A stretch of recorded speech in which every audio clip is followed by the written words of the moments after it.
Okay, guys, here we are into the Splinterlands with YGG SPL, joined today by myself, Damur, your host, my co-host, Rogue Patton, Jackal Bandit all the way from Oz, G'day, guys. and a new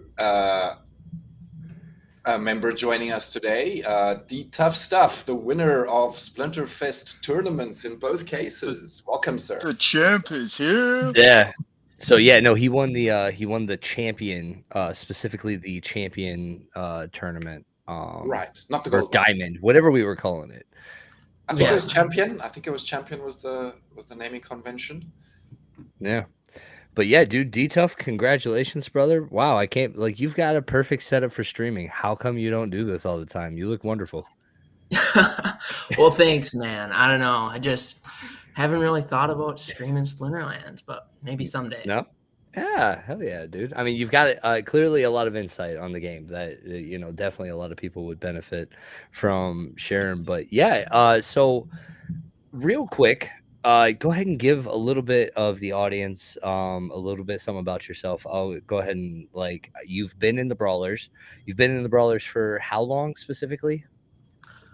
I think for about 4 months now or something. I think I just saw a post on Reddit and I was like, oh, maybe I'll see if I can join this guild, because I was in Zen Sports and their guild just didn't really have too much brawling or anything. So I saw it was kind of a competitive guild and I was happy I made the switch because the Discord's sweet, a lot of good players. So yeah, no, it was awesome, to have you in, as a super competitive player and everything. So yeah, I just didn't know what that recruitment looked like for you, going into that. So then Splinterfest comes around, right?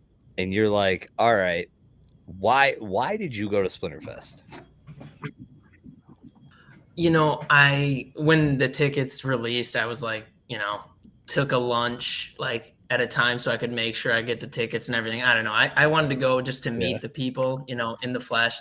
Obviously I watch all the YouTubers like Dwayne, Aftersound, even Luke Plays to Earn, that type of stuff. So I was just excited to see the people. And I don't know. And then obviously in Discord, a lot of people like Gene Pool, always fighting against him in tournaments and stuff. So I was excited to see people. And then obviously the competition I thought would be fun. And it was really cool. So I can't wait to put it on. So the tournament was an afterthought for you. It was people first, then I'll go compete. I am a kind of competitive person, but 100%, I was just trying to get my brother to go because I didn't want to go alone. I was a little nervous about meeting people and everything. So I was really swinging for him to come.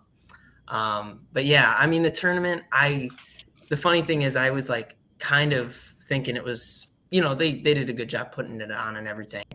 But I was watching your stream prior to going and just knowing how I guess how it was going to be this 4-hour tournament to get the top 16, and there wasn't really any oversight for that. And it kind of made me not as worried about it being the most competitive thing ever, just kind of a fun time to compete with some good players and just kind of see how things worked out.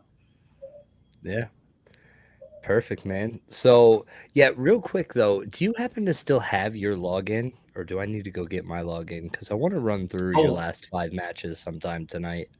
Do you have your login? Yeah, I think I could go grab that. Or if you could just send me the 5 battles in any way. I could do it. I could do it either way, but I think there's a tournament. We should be able to look at the tournament, right? I wasn't able to actually dive into the specifics, without being on my account. I couldn't actually dive in to see the tournament, the actual matches. Coliseum of Chaos. Yeah. But yeah, so you're at the event. You traveled for this. So out the gate, day one, Like, how are your expectations? Like, did you get to meet anybody Friday night? Was Saturday like your first, like, Here we go. in the door? You're like, crap, it's everybody from Splinterlands. Like, how did that all start for you? I got in around like 7. I wasn't even sure if I was going to go to like, there's that pizza thing going on. And I wasn't sure if I'd be rolling up alone, but I figured, hey, I'm sure there's a lot of people that are too. So I wasn't too worried about it. But yeah, then I went there, I met Aftersound right away. And then I met like Joel and Ben, who are like, OG Splinterlands people. So I started talking to them. And so, yeah, it was great just, being able to talk Splinterlands to people, because the only time I'm able to do it really is on Discord. I don't have any like friends aside from my brother who plays the game. Yeah. It must have been weird talking Splinterlands in real life to people. Oh, so weird. I'm gonna be honest with you. It was actually like probably the most cathartic thing that any of us needed, was just like another human being, and you're just like, this is real, right? And they're like, yeah, bro, Yeah. it's real. You're like, this is good, right? You're like, yeah, bro, this is good. Like, you like this? Yeah, bro, I like this. Like, it was actually like, I think that was one of my big takeaways from Splinterfest, is it actually hit a lot of the same chords that I got in the physical trading card tournaments when I Right. would go to those. The community and the event itself was kind of like surreal, and it felt the exact same way from trading card games, because like I loved being surrounded by people that were passionate about the same thing that I was passionate about. Yeah.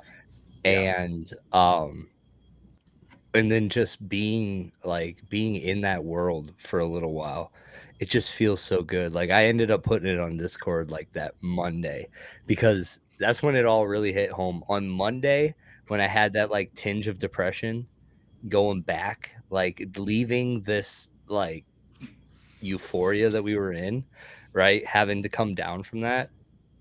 That's when I remembered, I was like, this is real. This is what, like, they did good because of this feeling I'm feeling right now, right? And then more specific to that feeling is, it could have been in a bland all white like conference center. It really didn't matter to me. Like, it was the people at the end of the day that were there. And so, I was lucky that they baited me in with a tournament, because I actually loved it for, the people, right? But yeah. So did you find all 5 of these So, final matches? I believe this is the final champion match. So on screen, I've got Splinterfest 129 and Splinterfest 099. Does that sound like your number, the tough stuff? Yeah, 099 was Yep, I was the. Okay, so there's 5 matches here in the finals. 099 Is this the first one, buddy? It's the bottom. This is the first battle. And the top one will then be Schnapoon, right? If I'm not mistaken. No, Top was me. Yeah. Oh, the top is you. Okay, so 129 is you. Yeah. And yeah, 99 D-Tough is the top. So I'm just gonna put that on record. All right. So I'm gonna start that up, or do you want to take us through your thinking here first, D-Tough stuff? This is a funny one, because I remember my thinking was, I need team, because it's so funny looking back on it now, because commons and rare, there's not going to be that much magic even available. But for some reason, I was thinking, if I put in the Nightmare, have that high speed, and then obviously I put in Supply Runner. I'm like, this will be good. And then Nice. I think it dawned on me, I don't know if it was nerves or what, but when I saw his lineup, I'm like, oh my God, this is not a good start. I knew, as you guys can probably tell, it's not going to be good, like right off the bat. I was like, I lost this. Yeah, so you went entirely for a speed meta or a speed team, but then just like Kitty just ruins all of that, right? Like, yeah. It was tough. When I realized what I did, I'm like, oh my gosh, what was I even thinking? But got to get the nerves out on the first one so we can watch this and see how she goes. Yeah, so Schnapoon went with actually no resurrects on his, just went with 2 repairs, an extra fortify, 2 repairs. So the junker and the boatman repairing. Yeah, shattering in the snipe position. So like honestly, just a very interesting lineup here, but is good for the rares and under rule set because there's actually no resurrects rare or under. So like the resurrect strategy, which actually proved to be like a really big strategy in the champion tournament, is just not even in play here, right? So then just really Schnapoon leaned into the all right, if it's already weak magic, we're gonna go hella shields and we're gonna repair and we're gonna try to do it in as many positions as we can, right? So that ended up being the lineup here. 3 sneak attacks, 2 snipes. So really spreading out his damage here. I don't exactly know what the mindset on that is, except that like these snipers have the fortify and the shatter and the repair. And then, assassin's just a really good card. So, but yeah, essentially this was one of those teams where, and it's funny, I was sitting right next to him and it also didn't even click with me till halfway through because I'm like, man, this nightmare's not dodging shit. Not doing anything. It's like this. I was like, this percentage must be off. This is silly. Like, but yeah. So in that one, yeah. So ended up taking the L on the first one, but coming right back here, and then now we get into what probably a more consistent meta, right? So here we're back with the res. So Nope, that's Schnapoon. double res, yeah, it's Schnapoon with a double res at the bottom. Yeah. And then top And is my boy with the triple res. Triple. Oh, sure. Triple. Adelaide. So tell me about this, brother. And So the High you Priest. played with the brand new reward card. Is this the first time you played that card? Yeah, like, and the funny thing is, and I think you maybe saw this, I had this whole team set up, and instead of, oh, sure, I had, what was that, 7 mana rewards card, the Um, 4 magic damage, triage, and strengthen. Can't think of it. on the life Oh squad. man, I can't think of that one either. I'll find it here really quick because it's. Yeah, it let's was see. Oh, Jin Renova. That's who it was. Oh, That's Renova. right. Okay, of course. That's right. And Yeah, go ahead. I and had that hit all the set rumble up, here and real then quick, so we can see the rule set.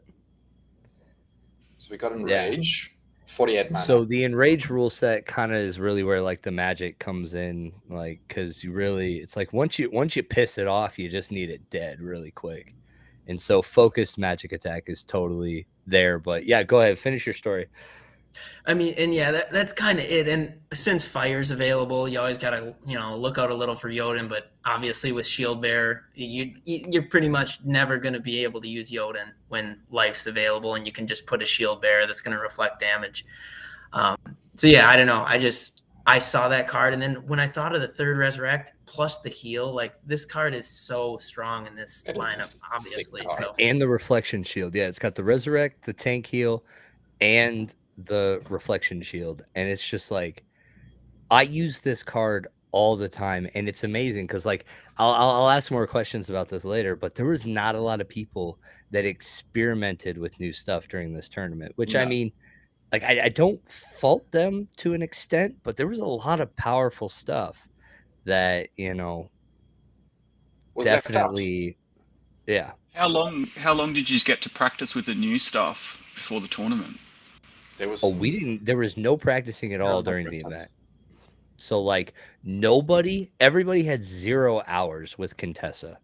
Nobody Right. watched Contessa go, right? That's a ballsy move, pulling her out. Oh, dude, I mean, she's loaded, all right? Bloody hell. Absolutely loaded with abilities. So like and it was almost just an easy call to run her. And I think in our second match, when I played Rogue in the first round, he put up a disgusting team, and I think you had O'Shure in that as well. And it was the stronger team too. When we looked at Splinter Tools, he definitely put the better one together. But yeah, that was not such even a worried strong about team. it. It was it was definitely a fun, but and it was funny because when I thought about it later, like I was making a lot of arguments that Archmage was like really, really good and I liked him, but I almost wondered if like I actually did Kitty in that specific lineup, if I would have won, because like I would have been able to get through like pretty easy. But yeah, so it was the additional resurrect you would think was kind of the winner in that one. But it was actually I don't know, like you didn't lose your shield bearer once in that. I Like, think the would you heal have too 3 was just tank so big. heals? He put in like a truth speaker and I don't even know if I did, but also he used the 3 mana 1 damage healer, which just I don't know. I feel like the damage output was just maybe not there. Yeah. No, and I mean like having the tank heal in the promo, right? You didn't have to sacrifice mana to go for one of the, it was just like an added thing. It was like, yeah, also get to heal. Yeah. That promo is gonna be sick when she's out. Oh my goodness. But yeah, so anyway, so tied it up 1-1. Felt pretty good after that, eh? Like a little bit of confidence back. Good. 100%. It was good. And then this one came around, and I think if I remember right, it was no sneaking or whatever. The Fog of War, I believe, was a rule set on this. Let's have a look. So yeah, Fog of War and Divine Shield. And I like Schnapoon's setup, and I think he put in the better lineup. I'm always a little weary of doing the scatter shot when there's Divine Shield, just because. Exactly. Oh, I'm in the same boat. I think 2 errors that I'm seeing right here. One, I don't know why I used the 3 mana, 3 magic damage card here. I mean, it's just not that great. And then 2, I should have put Dr. Blight 1 spot up, so at least I had a chance to have a better outcome for the scatter shots. Because then if it hits the 6th position, it's only hitting that plus Blight. Whereas the way I have it, I'm always going to get hit hard unless it hits the shield bearer. So I'm just kind of putting myself at a disadvantage there. Oh, so I guess that's interesting. I never thought about that. So a scatter shot will never go into something with camouflage? It can't. Can't hit it can't target direct. it. Yeah. Well, I mean, scattershot doesn't really target anything. It's kind of chaotic at that point. I thought it could accidentally land on a camo. Oh yeah, I thought it was RNG. So let's read it. Ranged and magic attacks hit a random enemy target. Yeah, I hear you. The way it's written, so I guess it still says target. So it should be a random thing altogether. But I've never thought about that strategy. You're absolutely right. Like in this context, right? You've only got position 1 that'll blast into 2 people. Everything else is going to hit 3, and so yeah, you're right. So yeah, that's a strat I hadn't thought about before. And that points out another thing about inconsistencies, right? So like the poison Divine Shield thing that reapplies after a resurrect, right? Divine Shield does, poison doesn't. Why? What is the logic there? Why does one reapply and another one doesn't? Inconsistencies in the rules that I really want sorted out, important. Yeah. And when we talk about reapplying abilities and everything, that's definitely, I think it comes down to, like, we've talked about it where, like, you shouldn't, like, Mimosa's Affliction shouldn't be able to be cleansed for more than 1 turn max. Like, cleanse it, and then whenever it checks game state again, it should see the summoner has that ability and gives it back, right, at any time that it's removed, whenever it checks game state. Because, I mean, that's essentially maybe what's happening here is, like, these game state situations with with Divine Shield. It's like it enters the field and then checks game state, gets Divine Shield, gets whatever from, like, it gets all of its shields back from whatever the summoner. So yeah, I think you're right. I think it comes down to that. But as long as the summoners gave their stuff back, I would be fine with that. Yeah. All right, let's watch it. Let's see what happens. But no, I'm absolutely with you. I'm with you, Tough, because like I would never have run scatter into a divine shield setup. But I mean, I guess being Jotun, it's Popped quite a lot. fine. In Jotun, like Yeah. sure you're gonna scatter into something, but like you're just gonna blast through a couple divine shields, and maybe it's one turn of weirdness. Because that's but he landed all these shots too. Like, not a single one into your like right there was the first time they hit your Silver Shield Knight. That was rough. Yeah, and I think when I looked it up, I probably only had like a 10% or 15% chance to win. So he obviously submitted the better team. And one thing I wish I would have used it just got more armor for my team. I don't know why. It stacks, so I should have just tried every armor unit, but is what it is there. Yeah, so took the L from Jotun. Now, go ahead. This one's great.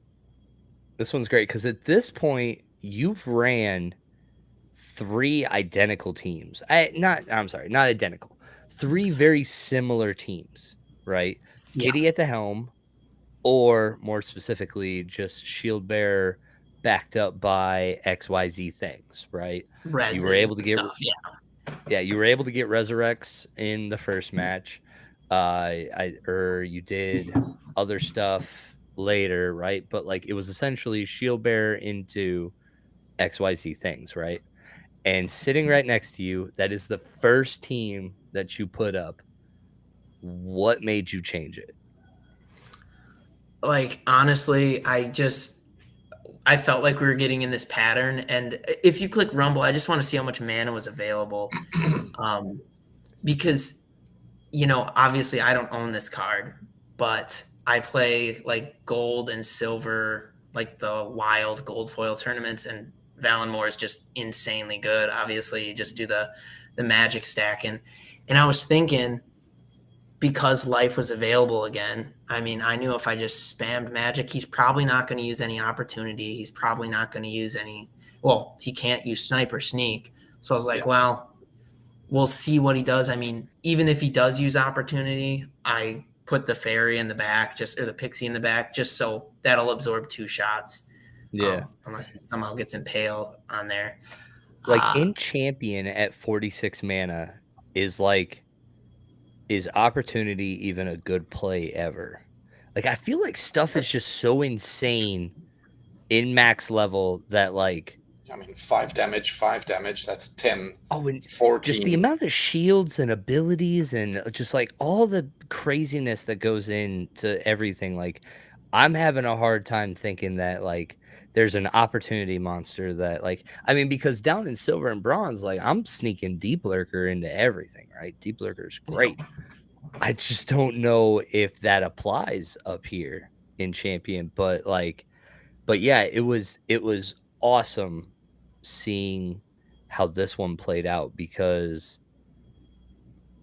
you absolutely just ran through that Kraken, and it felt so good. Look at this. The taunt, the double damage on the Kai. It's like, wow. Yeah, just absolutely ran through. And like didn't even there was 2 times I was obnoxious in this match. I was obnoxious when I was sitting there right with him, and then I was obnoxious when it was on the big screen too with Bakjira. But like the other side was getting really rowdy and very comfortable after that second win that they had. And so after he plowed through that Kraken, I made sure they knew it. I made sure that they knew it. That did feel pretty good, having a little bit of cheering on my side, because they were really loud, and maybe that's their game and way. But yeah, it felt good to have the W, and then a very clean one too. Pretty much. Yeah, very like a clear 100%. And for me, it's really because he didn't play the taunt tank, right? If he played the taunt tank, he would have been also vulnerable to that Kai, right? He didn't. And that's why he came out on top. His tank wasn't vulnerable. because of the Fury. Yeah, Bakshira is going to be like, if it's not already really meta, like it's Now it about is. to be, right? Now it It's is. under like I am definitely looking at 9 mana cards as like, all right, like we need to figure out what we're doing here because there's definitely a lot of power into dropping that 6 cost beast up front and being able to just load up the back. But yeah, Kai's a fantastic card. Absolutely fantastic. So To yeah, so me, then I it was hilarious because one of my biggest beefs, I think, with the tournament was like both times I noticed it in the gold and then again in the champion. Like the final matches are playing out on the screen and there's like nothing from anybody in the audience. Like nobody's like even like aware that this is it. And like so specifically that match, like there was no hype or anything. Like that was supposed to be Schnapoon's like win and done, comeback. right? He just needed one more and that was it, right? And so I'm back there screaming and I'm like I'm saying some obnoxious stuff about Bakshira. I was just like, it's like, you protect him, Bakshira. You did it well. So, like, I don't know. Blast and Little League. Okay. But so this is the final match, brother. Tell us about it. Well, first, I was going to ask though, Rogue, did you listen to the cast? Because they even said, oh, I think that's Rogue, because they could hear it in the casting booth. They could hear what? You me talking yelling about on the whale? final Cheering. matches. Yes, Yeah, it yes. was really funny. I was like, oh, yeah, that was Rogue, because you like through the casting box. Are you talking about like when we were downstairs? They could hear me? We heard you Or, screaming. We heard you when they were streaming? Oh, okay, when they were streaming that match, yeah. No, I bet. Yeah, watching it live. So, but anyway, yeah, this one, I don't know. I mean, I guess you kind of saw you were sitting right next to me, low in swiftness, because with water and dragon, pretty much it's going to be like speed's the only thing that matters with blast. And the way I saw it, like I don't know every card, but I don't know many ranged cards that are going to be faster than the Pellicor and the Saber Shark. So like I know I'm going to gut the back before they get to hit, as long as I capitalize on the speed. So that's why I figured Ooze up front would be safe, because they're probably not going to bring any damage to the front. And then I knew he'd use Coral Wraith because we were both going to probably use Kelia. And I knew the +1 armor would still be available if I toss in Tower Griffin. And I thought, well, he might not hit it as well, depending on, Saber Shark and everything. So yeah, I mean, I really liked my lineup here. When I clicked submit, I felt pretty confident that there wasn't much you could do that would be too much better than this. Yeah, so specifically here, go ahead and hit the pause. Recognize that only D-Tuff has shields. And in my opinion, that is what made this game, because Schnapoon brought the extra sneaker, right? He's got 4 sneak attackers versus D-Tuff's 3. But knowing that Coral Wraith is the meta, right? And knowing that Coral Wraith without any extra shields means you ain't having shields, then it does come down to that speed. But that Tower Griffin, I think that is the mirror breaker in this one, in my opinion. That was one of the big takeaways that I saw from this one as it was playing out, was that D-Tuff had the shield, which was able to absorb, a little bit of extra the whole time. And at this stage, though, there's already 2 members practically dead, right? And the other guy hasn't even hit yet. So the armor hasn't played a role yet, but it will. It will. So there we go. Armor. First one down. No misses from the Chaos Agent. And that backfire from his, I was like, at that point, it would have been disgusting. I was worried too when I saw that. Yep. And then like all of these were kind of falling, and then it was like at this point, the sigh of relief when those shields came back, it was like Yeah, let's go. Yeah. Let's go. But like this was like awesome to watch for me live because like one of the things that I noticed is that his team that he ended on is the team that he started top 16 on, right? So like if you go to his first match against me, go ahead and run that first team that he played. I want to say it's because I remember the Tower Griffin specifically. No, that was right. You were in the right tournament. You sure? Okay. Yeah. Oh yeah, just I round mean- of 16, I think. Yeah, it would have been the Round very one. first one. Okay. I think I was 5, and he was what 120. 9. So Yeah. this one Yeah, here. that one. This Yeah, one so go here. ahead and run that first match. So yeah, this was his opening to top 16, and like I don't know, that looks pretty similar. comparable to what he closed top The 16 Saber with. Shark, Coral Wraith, the Bandit, and the Yeah. Griffin. Right. So yeah. So like the tank in front is different, and the crustacean. yeah, because yeah, I think the rule set probably wasn't blast here, but Yeah. yeah. Knockout. So yeah, it was Little League. it was amazing to just watch. Yeah, he wrecks me in this one because I was way off. I was like, yeah, sneaking and probably need to do some magic defense, and like, yeah, we'll go with that. And yeah, no, it wasn't. Like I needed some shields, man. I was vulnerable as hell. You needed And the so, tower, yeah. you needed the Tower Griffin, man. I needed something. Like I was definitely not.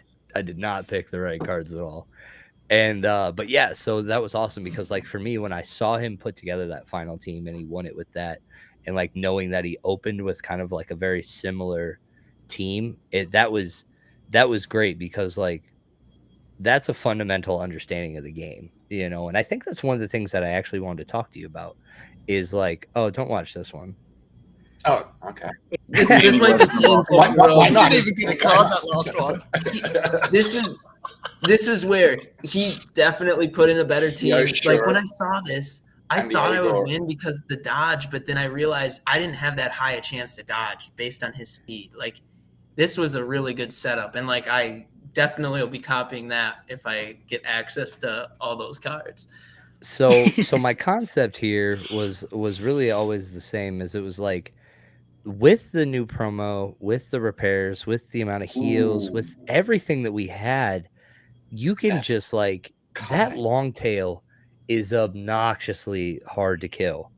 And so what we end up finding out, like, look, after turn 1, my long tail is 14 health, like no shields, right?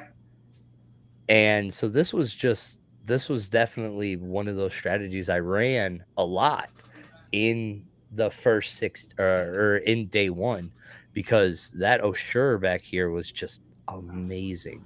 Absolutely amazing. Paired it with the long tail. It's just, I don't know. I loved it. And then Archmage just kind of seemed like the right call more times than not because I don't know. I felt like I didn't feel like this was too slow of a team, right? But Yeah, I don't think it was either. I think it's like medium enough where you're going to hit a lot of shots.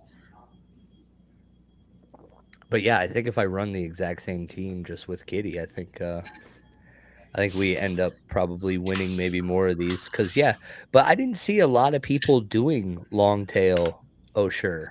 Like long tail Osher, I think is a very sticky combo. It's a very sticky combo because we were already doing it for the most part with like Legionnaire and River Hellendale, or anytime kind of the rule sets aligned in a way.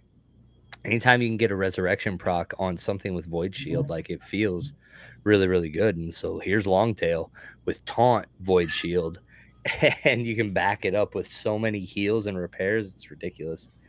But yeah, no, it was great to kind of like see. So I guess I'm curious. Did you rely mainly on your own experiences rather than like how many new cards did you play with, or did you feel like you'd kind of like submitted all the teams that you had submitted in that tournament before?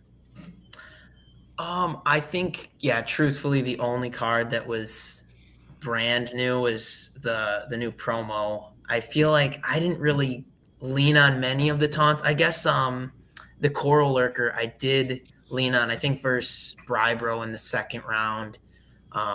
Just knowing that there's no True Strike, knowing that I could enrage it. I haven't really been using Coral Lurker too much, but if you know there won't be True Strike, it's definitely can be pretty tough to beat, I think. But yeah, I mean, I think that the meta will definitely shift, especially with ghost card tournaments and letting everyone play in them. I mean, I'm excited for the next month after that. I bet like these games are gonna look not good. Like, whoa, that's what they were playing. Like, yeah, right. They thought that was meta. Holy crap! Yeah, I 100% think it'll just shift so much, and we'll just have a lot better understanding. Because even the life team with repair and all the resurrects, I feel like that's just getting more and more fine tuned. Where, I think it'll keep getting better. Sorry about that. But yeah, so does this change, like, does your experience this weekend change your outlook on Splinterlands, change any expectations that you have going forward? Like, what did this tournament do for you after the fact? I think, like, are you famous now? Like, do people stop you in Kroger? Baby. 15 plots. Well, yeah, there's 15. One of those are going to a mystery person still, but we'll figure that out later. But guys, the lamp plots were only like, that was the small prize compared to what he really got. The big prize? The man gets to design a legendary card. Really? Oh, I wasn't aware of that part. That is quite exciting. Yeah. Okay. The champion of this tournament is going to design one of our legendary airdrops going forward. That's fantastic. And so that man right there is gonna design a card. He's gonna have a kitty. You're gonna write some lore. Kitty 2.0. Right? That's huge. We'll try to get it in the kitty range, but I don't know if they're gonna let that slide. That thing, that's pretty tough. Just make sure it's you were just like, I don't care, and you're okay. You're okay with some. Just put speed in there somewhere, and you're good. You're just like, I just want True Strike. I don't care. Just give me a True Strike card. Speed and True Strike. How was the competition like? But yeah, anyway, live comparably to other like Magic the Gathering competitions and stuff like that. Is that fielded more for me? Yeah. Or either how was it live? So interesting enough, I'd say it was actually a lot more casual than a Magic the Gathering tournament, and I think it really had to do with the formatting of the event, because just having the tournament going and just being able to mosey up to a computer whenever and like submit teams, like that's weird. Like there's no real pressure in that at the end of the day. Like it actually felt very relaxed until after. Like I didn't feel any like real like crazy like anxiety like fun until like it was all said and done, and I realized I had a record, and I was like when I got done I was 4th in the champion, and I was like, ooh, your boy's gonna make it. So then I spent like the next hour in anxiety as the rest of my stuff came in, and I was like, oh, am I gonna make it? But in terms of like just actually doing the event, yeah, I think that was definitely something that they lacked, because like I know it takes a lot of work. Like at the end of the day, running an in-person tournament takes a lot of work, and there is no way to do it easily. I think the major handcuffs that we had at this one were specifically just using the software that we had. Like we were using the same interface, the same game, the same everything that we have and we use daily.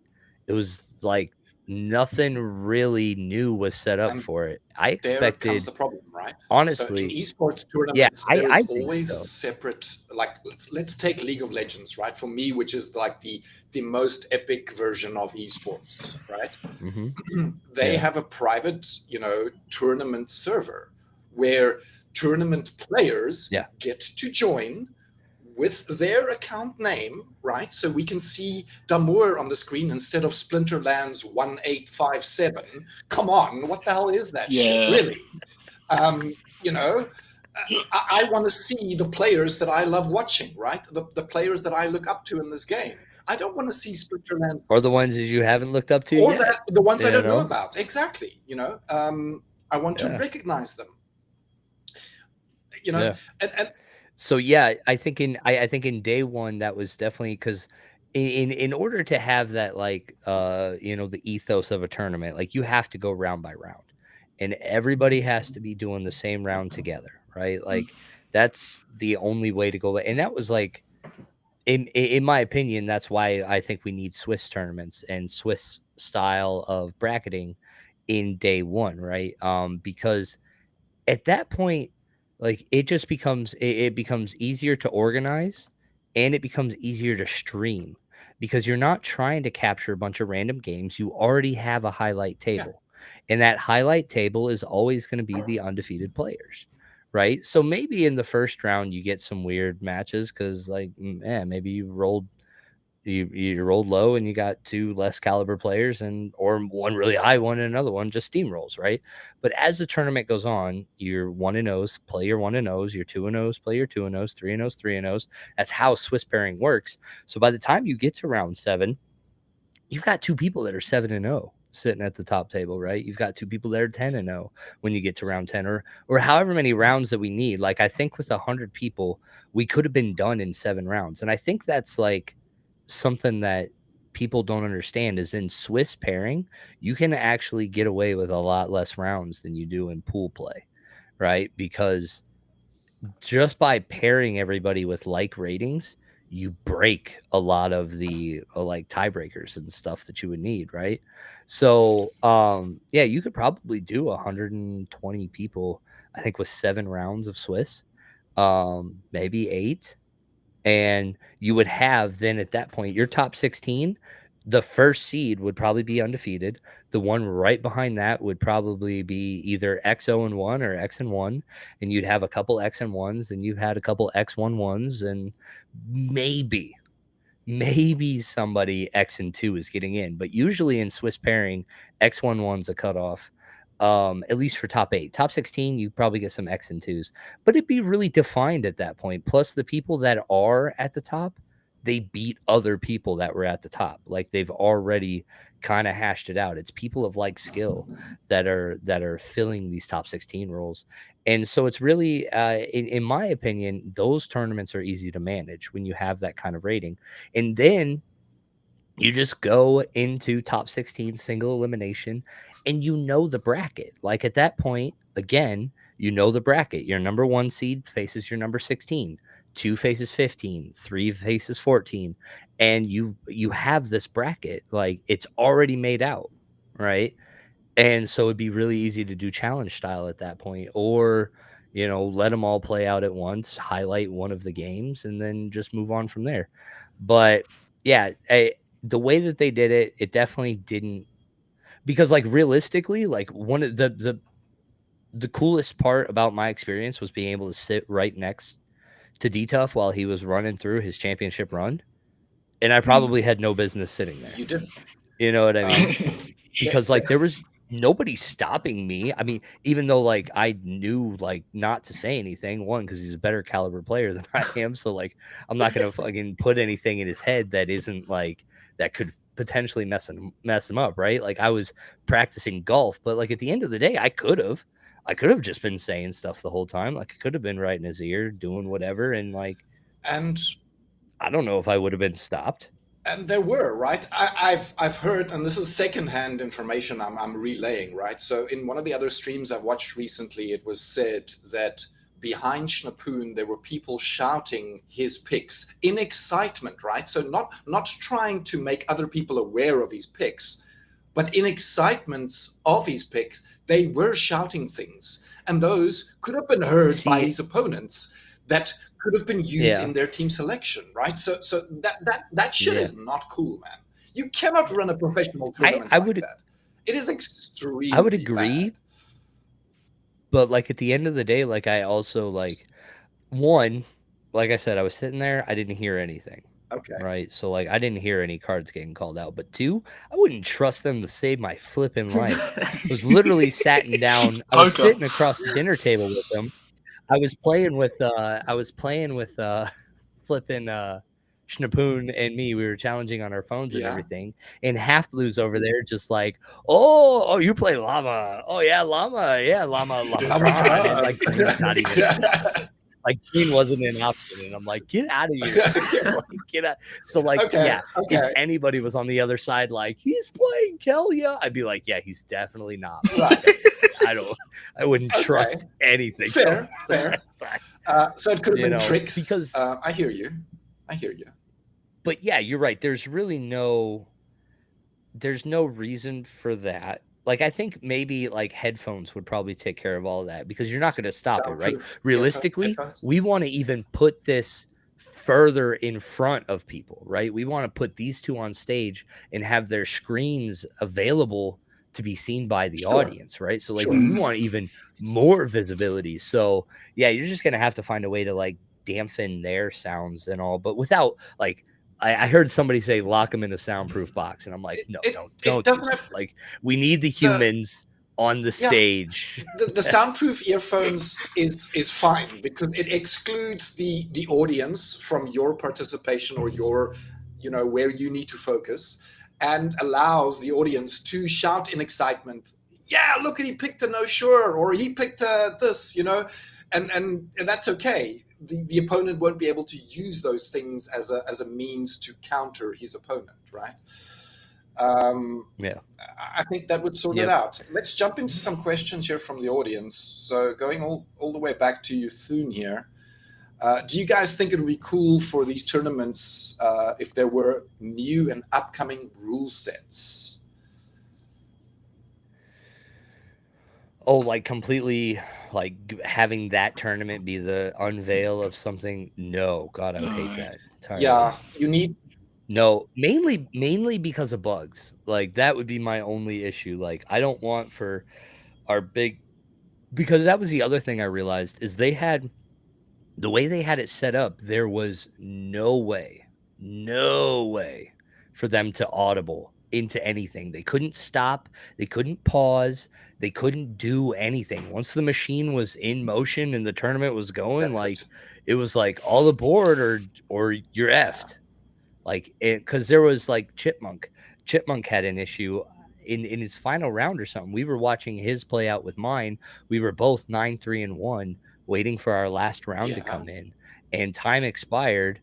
I got a win, and he got a loss, and he got a loss somehow, and nobody could really explain why he got a loss because it didn't there was no match. It drew and out. So and that has historically happened with some of our weekend challenges as well, right? So we have experience with that happening, right? So that is a known bug in the system. So and that's something that, like, at the end of the day, that's why they need to build something separate, because you need the flexibility to, in the middle of a round, be able to do something, either extend time, give an additional round, do something. It has to be manually monitored, judged, governed by a body that is physically there. You cannot just trust the computer. Tournament judges. The in-person tournament judges is critical. Right? So yeah, it's 100%. And I think they know this now. I hope they know this now. I don't think they do. I think we need to let them know. Honestly, I think we need to voice louder, because if some of the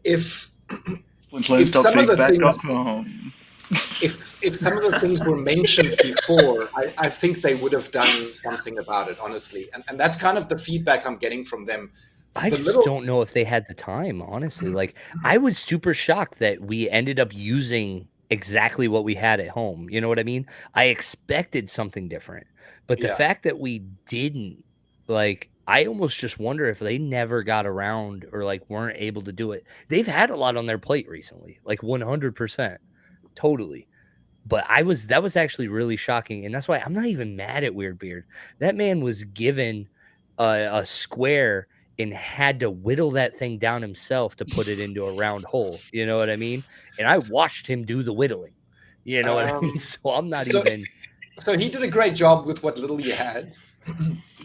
it But seemed like, it didn't seem like he was so supported, I think, in getting, I don't know, maybe again, it was just because like one of the other things that happened, which really sucked, is that we spent a lot of time after the tournament. It was like 6:30 till close. A lot of us were in the back in the green room waiting to have our picture taken because of yeah, something and like interview questions or something along I those remember lines. them saying Like something about interviews. Yes. it was supposed to be a thing. And then Yeah. like our pictures were never used and there was really no star making that was supposed to happen, right? Well, except for D-Tough. He's a star now. But, like the Speaking of rest which, of us, like, let's give him an opportunity to yeah, also there he share is. his Right thoughts at the top. on Oh yeah, my thoughts on the tournament. Well, I mean, I pretty much second what you guys went over. Honestly, even the open round, the fact that there were 15 people that were 10-4 and 10 of them were told to kind of kick rocks just feels really bad when it's like Yeah. have some runoff tournament, something so they can, like, one of my buddies who I play against, like 10-4 in both tournaments, just happened to not make either. He's a good player. Like, it just feels kind of bad when It does. that was ultimately the decision. Like, the cutoff was top 16, and sorry if you were 17th or whatnot. Fair. Yeah, and more specifically, like he had talked about it many times. He said that like it was going to cut the same that like the gold modern one does, which like he had even said it like it was like it'll be top 30% cut and then we'll decide on top 16. It was almost like we were supposed to have multiple rounds, but then like I don't know, we didn't. You know what I mean? It was like so like even at that point, just a full pool going down to 16 is a tight cut. Like Splinterlands has never done a cut like that at this point because I think the tightest one that we have is 25% of the people go on to day 2. So this was, this was pretty tight. And then my biggest complaint, the number one complaint that I have is that everyone in top 16 didn't get something. And that is, in my mind, a crazy. There is no way you make day 2 in any flipping tournament and walk away empty-handed. You know what I mean?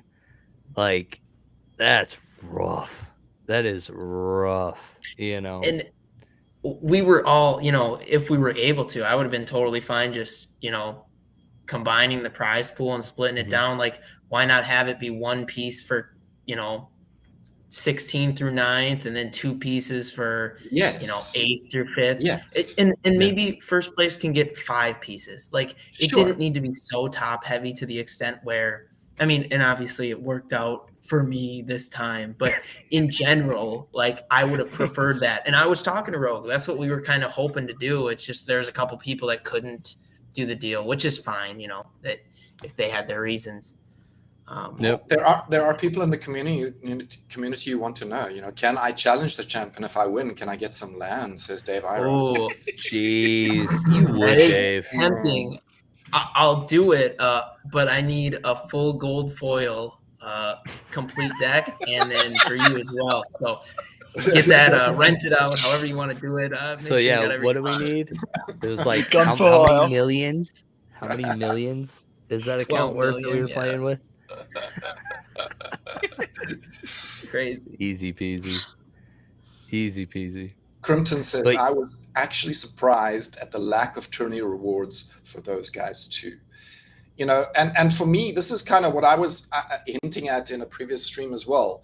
So I think what we should do for next year is have regional tournaments to get our top 16, right? So the top 4 from each region, a US region, a EU region, an Asia region, and a Latin America region, for example, something like that, and the top 4 out of each join in the top 16 to finally play at Splinterfest. I can see and that. If they're not going to change, if they're not going to build a structure to handle a big in-person event, then yeah, that's what they have to do. If they're going to shrink it, they got to shrink it through qualifiers, and it's all got to be online or whatever. But and then at that point though, I don't know, because like that was the other issue I had is like because it was built that way, like you could have literally used your laptop. Like Yeah. I could have went with my laptop and been like, I'm submitting my tournament teams.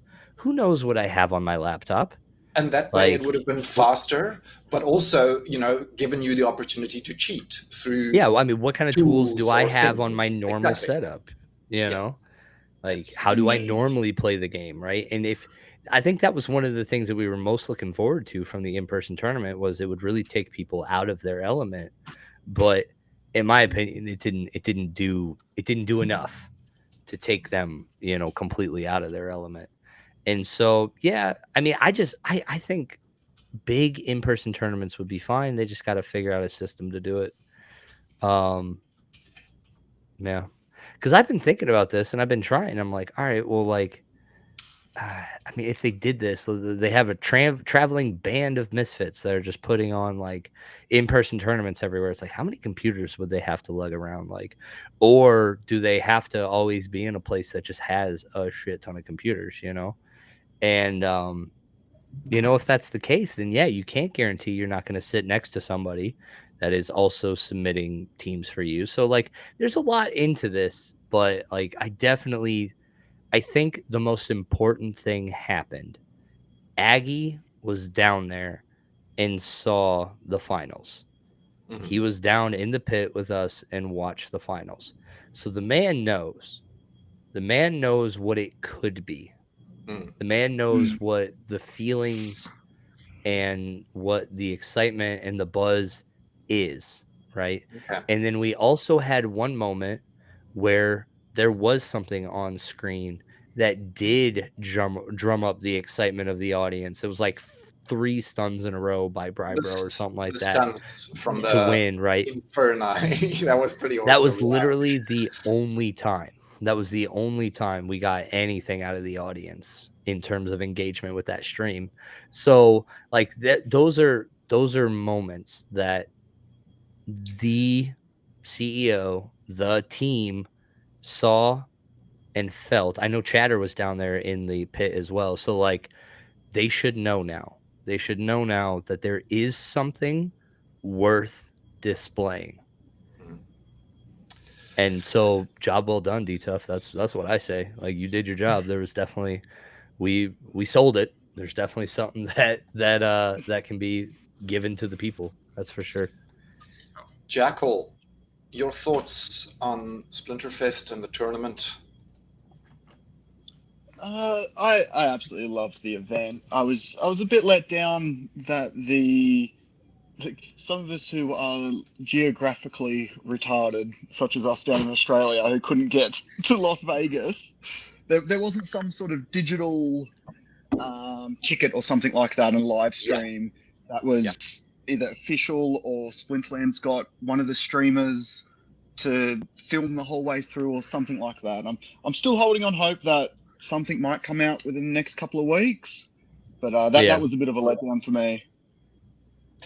Yeah, for me as as a person not attending and loving Splinterlands and wanting to be there, I just couldn't afford it. But I can be online and I can still take part in the event, even though it's digital.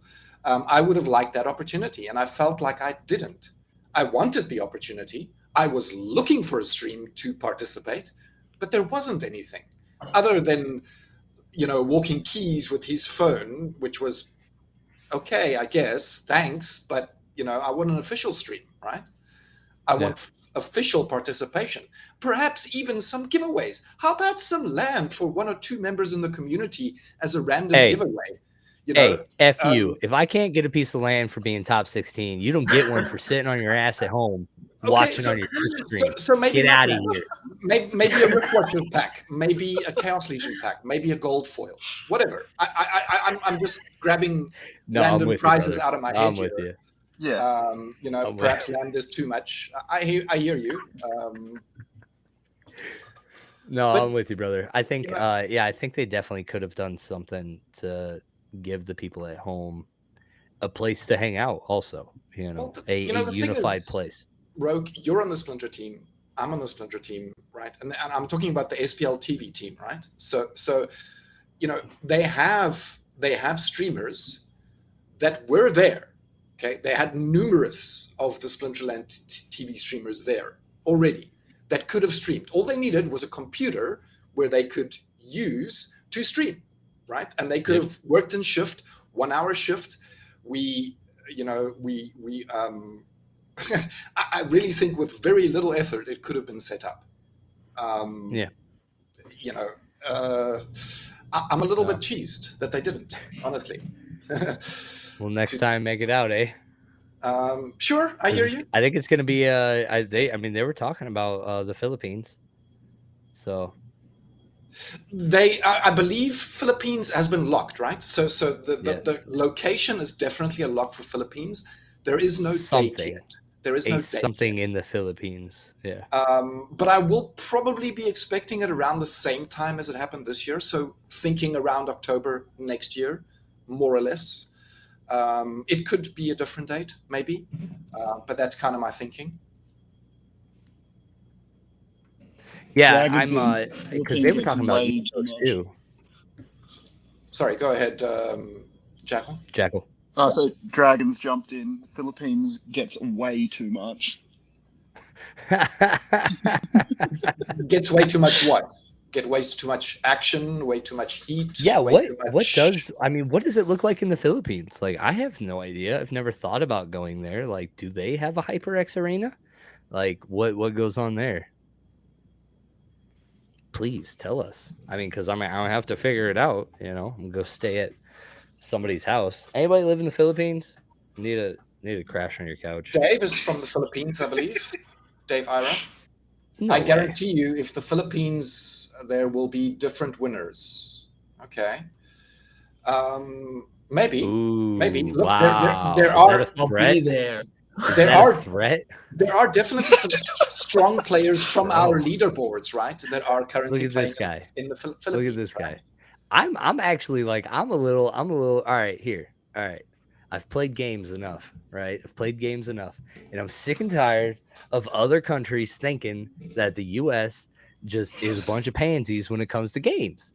Like, they think that if it wasn't in the U.S., it ain't the only one. Look, all right, let's be real. All right, think about this. You think about this, okay? A Japanese sponsor literally sent Schnapoon over here on a top-heavy tournament to farm land. Like, Sure. What kind of confidence do you have in your player to be like, yes, please go over there?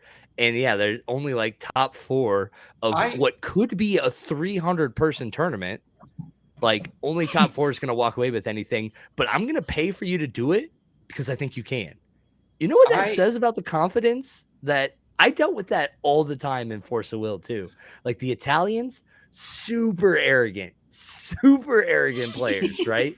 So, like, yeah, as soon as this thing gets outside the U.S., your boy is coming. 100%. You got to represent. Great. You got to keep these people in check.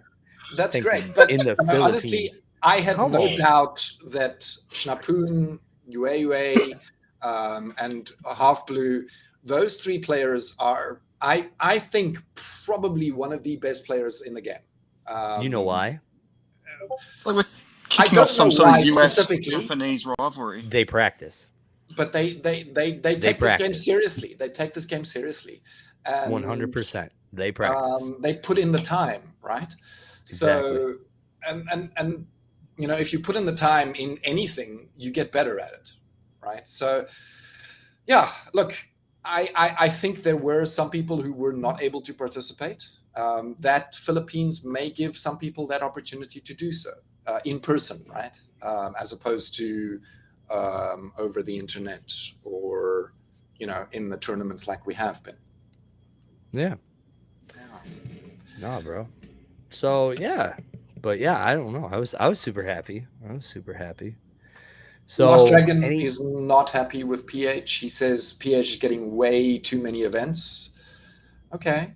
I mean, if that's where all the players are, man, like, it is what it is. Dave Ira says we have the MOA arena. All right. They have a massive amount of attention from YGG Prime. Okay. Last Dragon says he will fight Damur over this. All right. I'm sorry that you feel you need to fight me. But okay. Let's go. Apparently we're fighting. I am the leading YGG bronze for now. It's a dogfight in the Philippines. If we don't win, we don't eat. That is how hard life is here. Ooh, okay. Serious talk from Dave Ira. Last Dragon says, in NA, it doesn't get nearly the amount of attention needed when it comes to Web3. It's all the play to earn in C. Okay. So you think Web3 needs more attention in the US? That's kind of what you're leaning towards. You think another US event is appropriate. And I hear you. And there may be in the future, I suppose. They would probably go back to America and probably Europe at some stage. And probably maybe even Australia. I imagine them doing it all over the world, right? Giving Nothing everybody. ever comes here. Nothing ever comes. We're lonely. Okay, all right. We're lonely down here. Okay. Bloomberg says, "Congrats to the tough stuff." Last Dragon says, "Investors are in North America and Europe." Or mystery investors from Japan sending schnapoon, right? So, right? I can't really make that statement, Last Dragon. While there are probably a large amount of investors in North America and Europe, I don't think it's the only places in the world that have investors. Crimpton says, "You've got me, Jackal. You've got me, babe." You've got me too, Crimpton. You got me too. Ooh, a bromance in the making. Sneak attack bromance. Right. Ooh, Jackal with the stuff from the back. Actually, Japan has a strong sub-DAO for YGG as well. Ooh, okay. Oh, do they really? So there you go. Yeah. Pretty cool. Dave Ira says, "You guys got the money, but we have the skills." Ooh, big words, Dave. Big words, Dave. Pushing out the challenges. This is good. Okay. Jeez. Throwing down the gauntlet. All right. I'm looking forward to the Philippines now. Let's go. Well, look, Dave. We have the unique opportunity, right, Dave? You have the unique opportunity to put your money where your mouth is, right? So we do have internal YGG tournaments that you are participating in, Dave. So let's see you winning some of those tournaments, and then we can maybe start taking you seriously. Got him. Got him. Come on in, brother. If you can show me some number one positions in the tournament winnings, then we could definitely get behind you in saying that you do have some skills in that department. Yeah. Krypton says Luke was talking about a sliding scale between a crypto game and a player's game, and where the SPL sits on that scale was an interesting. Yeah, I saw a screenshot of that. It was pretty cool because he had Gods Unchained. It almost seemed like that was right in the middle, and Splinterlands was leaning more towards like Crypto Bros, and then like he had Skyweaver and something else leaning to like barely Web3. I thought exactly. That was pretty good. It was a nice little segment he did on that. I'm actually going through Luke's 2-hour AMA because I definitely he's at an interesting spot in his journey, and so it's fun to kind of follow and see where he's at, because like he is definitely a way different person than he was when he started his channel and like how he jumped on the scene, right? So I know it can be a little uncomfortable for some people to just be like, oh, Luke's not going balls to the wall Splinterlands anymore. Oh no, what am I gonna do? It's like, bro, relax. He's actually like more chill now. Like he's actually seems to be like putting it all together now. Like he's not chasing the yields. He's like settling back into the gaming aspect, and so like he's gonna go really far in this game with that mindset, because he's a good player too. Like when he chills and he doesn't go chasing yields on the rank board, like I see him all the time in tournaments. topping leaderboards and the silver and the bronze. And so he's beaten me on plays. I've beaten him sometimes, right, in ranked. I do see him as a strong player, and he does have some valid points, right? I do think there are some things, gameplay issues, that the Splinterlands team do need to address sooner rather than later, right? And us as a community, we need to make them aware of those things. This is the main message I took away from Splinterfest, was Aggie and the team were saying to us, guys, let us know what you want. Let us know what you think we're doing wrong. And I'm going to try and do that for them, right? Yeah. And that's why I'm speaking out more. Guys, we've been at this for an hour and 10 minutes. I don't need to go immediately. Are you in a rush to go? I see there are some people in the audience that want to check out. Thank you, Last Dragon, for joining us. Yeah. No, I think it is going to be bedtime here for me soon, but I did have I had kind of like one more thought. I think Splinterfest really drove home for me the need for teams. Because they're like, essentially, while we were there, it was a lot of groups of friends, but in my experience in competitive anything, is you really excel when you surround yourself with people of like mind, or people with similar goals, right? And so now that we've had this event, and I think we proved that this is something that we're going to continue to do, I'm actually really looking forward to building out like what the YGG SPL team looks like. Sure. Because that was something that we had kind of roughly put together in like the very like I created a server for like testing and all that stuff, but like still figuring out exactly how that's going to work going forward. I'm really looking forward to building, because like I think I want for the next one, I want for everyone to know who YGG SPL is, and for it to be very easy to identify who the YGG SPL people are, and to expect them to perform well, right? That's where, like, at the end of the day, like, I'm looking forward to practice. I'm looking forward to establishing whatever we need to make sure that, like, we can practice just like the Japanese do. The Japanese have a system in place that they practice. And I want for that same opportunity to exist for anybody within YGG SPL as well that wants to improve that game, right? So that next time this happens, I want all top 16 to be YGG SPL people. We need to get the same cut jersey as you were wearing, because you look jacked, bro. And if all the YGG SPL guys are as jacked as that, we're gonna have a presence. Well, I tell you what, I'm working on something there, so we'll just leave it at that. How about that? So a question for these tough stuff from Crimpton. Tournaments aside, how do you find the event on a whole? Would you go again if you weren't competing? I mean, and we kind of touched on it right away. It was just a very cathartic release to talk Splinterlands. Honestly, I feel like I didn't even talk enough Splinterlands. I could have been there talking more, even, because we were competing and then going, and it's nice to learn about people's lives. But yeah, I would have been down if it was those 2 hours grinding the ladder, talking strategy. I mean, awesome. I'm gonna go. I got my passport. If it's in the Philippines, I'm gonna be there. So wherever it is. Sweet. Yeah. Reigning champs. Get those sub-DAO shirts made up. Let's go. Can't wait. Shirt's an understatement. Brother. Ooh. No, I'm excited. Okay, exciting times. I'm excited. Last thoughts from the tough stuff. You're up there already, so let's go. Well, quick question from Virus. Did you get a chance to hit the poker tables? Oh, you know what, Virus? I let you down. I didn't.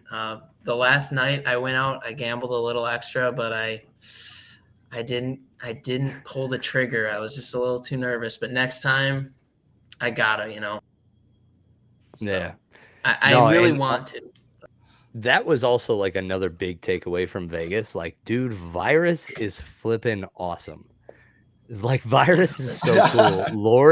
Lordo, he's awesome, man. Like those two, They're a great I had group such of a guys. great time like hanging out with them in person. And it was just amazing to spend the weekend with them, which I did. I felt like I spent the whole weekend with them. They were like Right. part of like the YGG crew, like Lorcus, myself, Lord, and Luthien, and like we just had like a crew. We were So walking basically, it around was and the Dragons and Rogue. So that's come on quite now. cool. That's quite cool. I'm signing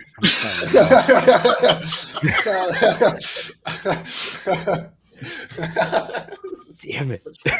It's truth. It's truth, man. This guy. So when But are you yeah, becoming anyway. a dragon, Rogue?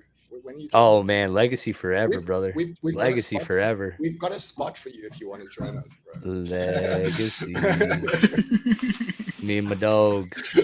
Ooh, okay. Low blow. Anyway, All right. D-Tough, sorry to cut you off, brother. Last thoughts. What you thinking?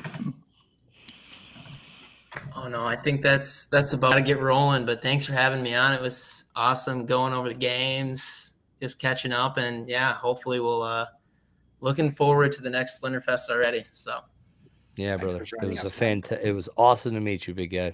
It was a pleasure. Absolutely. Jackal. alrighty, I will How talk about to you guys soon. Cheers, Hey, man. buddy. Last thoughts, Jackal. I think Splinterfest was a pretty big success for the first hit out of an event for the game. So looking forward to the next one. Yeah. Okay, and some last thoughts from me. I do think Splinterfest was a success. I also think there are many things that they could have done differently with not too much effort, right? But, inexperience perhaps was the key factor here. They didn't know. And you don't know what you don't know, right? Until you realize it's missing. But we need to make them realize those things that they did miss out or did not hit the target on, at least. Yeah. Rogue, last thoughts from you? I was like one of the biggest critics of the event, and I think all my points stayed valid. But I will say I have a new and deeper appreciation for Weirdbeard. Watching the way that he worked that weekend, because he really did. He worked the entire weekend. Like when I saw him, he had a headset on, he was coordinating. And then honestly, doing even stuff. watching his skill, like that skill that he has to like when they would cut away to him and he would talk to the camera from the stage and like command the crowd and really involve both the audience and the people there, like on the stream and not like, honestly, that's a skill that I really hope they continue to like promote in him, right? I hope that's not something we only get to see like once a year, because it is a very valuable skill.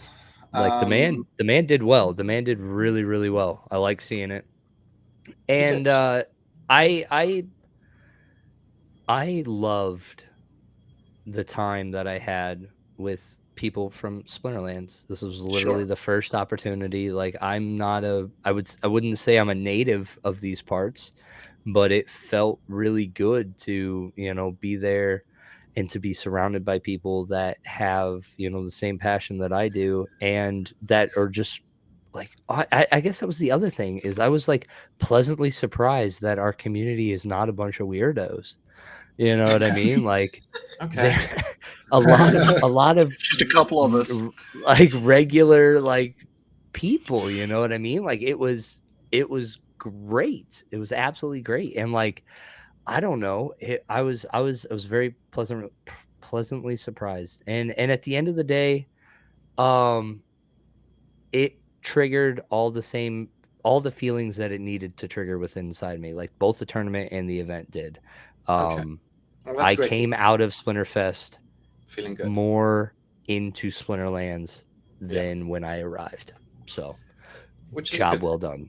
Which net positive. Yeah, and for me, that's the biggest reason I say I consider Splinterfest a success, right? Because they did achieve that. Although they missed a lot of other things, they did, hit that mark. And on that note, I'm going to say thank you, guys. Thank you, everybody in the audience, for joining us for our show Into the Splinterlands. It's been awesome having you here. Until next time, see you in the Splinterverse, guys.